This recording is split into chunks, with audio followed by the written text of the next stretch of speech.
So in the red corner here, you can see Brandon's got Butcher in there. That is one heck of a hardened steel blade. It is huge. And it's a fairly nimble robot too. Works quite well.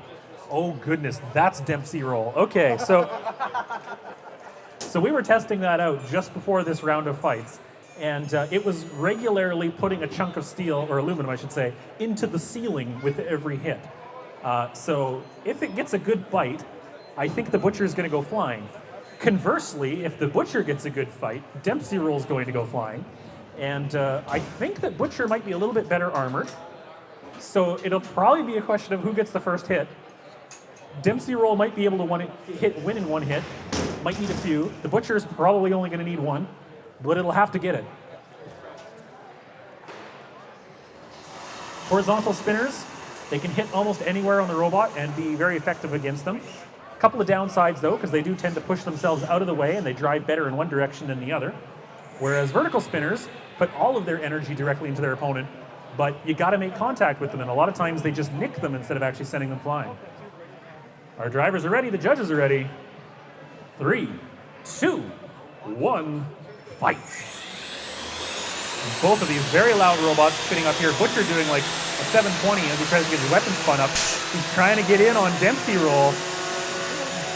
Oh, there you go. Nice hard hit there by Dempsey Roll on the backside of Butcher. Oh my goodness. So that was weapon to weapon. Dempsey Roll goes flying upside down. Still driving, sort of, having trouble keeping it straight. A big chunk of the one wheel on Dempsey Roll has gone missing. What you see there is that weapon just spinning over and over again. And, oh gosh. Is it going to stay in? It is, but now it's on top of the Butcher and it's lost a wheel. It is still moving.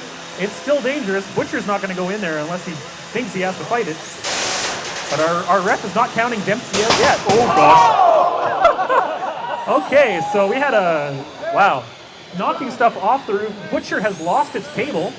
Unfortunately, Dempsey Roll having trouble showing controlled movement here. Our ref is saying that she's good. Yeah. Ref's letting them go. It says they're both in it still. Wow, Butcher took a huge break there. Half of that arm support is gone. The entire belt is gone, so there's no weapon for Butcher. Dempsey Roll, very difficult making any progress here. It's very much stuck against the wall, but that weapon is extremely dangerous still, as you can see. What was that indeed? This weapon is unbelievable. I don't know what Dempsey's going to do here, though. Having trouble moving. Ref's still letting it go, but scratching his head. Hard to say exactly. I mean, it's just enough movement that if she can control it, and she is making her way, actually both of them, I guess, it looks like Butcher's missing one whole half of the drive as well, so he's kind of wiggling himself around. But he's getting there. There's still over a minute to go, so either one could win. The weapon on Dempsey's working, and Andrea's actually, there you go, she's making progress. She's moving around. More than I would ever expect her to do. I can hear Butcher spinning his motor, but it can't do much, of course. There's no belt on it at all. Well, it's not you. Okay. Something's making weird noises. Oh, okay. Andrea's weapon's spinning weirdly somehow, too. So both weapons down, 45 seconds to go. They're both just wiggling around, so we get to watch this dance for about 45 seconds here until it goes to a judge's decision. It looks like they're now stuck on each other. Pause the match. We're going to unstick. So 30 seconds still to go.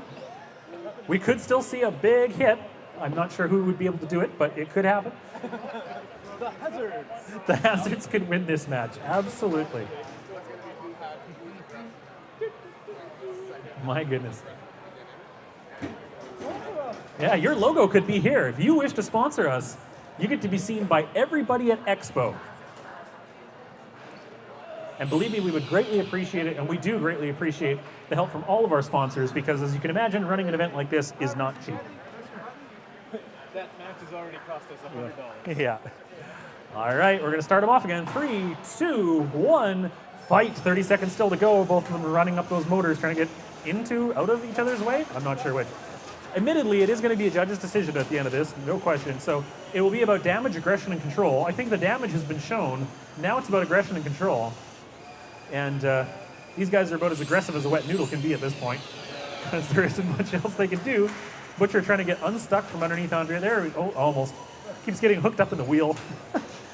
3, 2, 1, and time is up. All right, let's hear it both for Andrea and Brandon. My goodness, what a lot of destruction we saw in those robots. They both get to now go back to the pits and fix all the mess, but in the meantime, we're going to have the judges make their decision. Once again, 3 judges, 3 categories, damage, aggression, and control.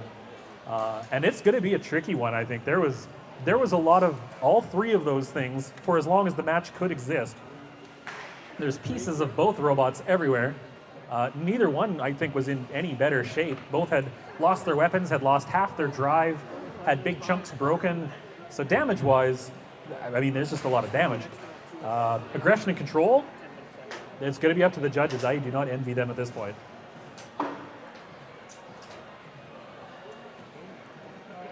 This is why, as a big, nasty, hard hitter, you always want to try and win right off the bat, because the last thing you want to do is go to a judge's decision, especially when the robots tend to be quite hamstrung without their weapons. Oh boy, it was a close one, but it does end up being a unanimous decision. The win goes to the Butcher. Congratulations, Brandon. My goodness, so much damage.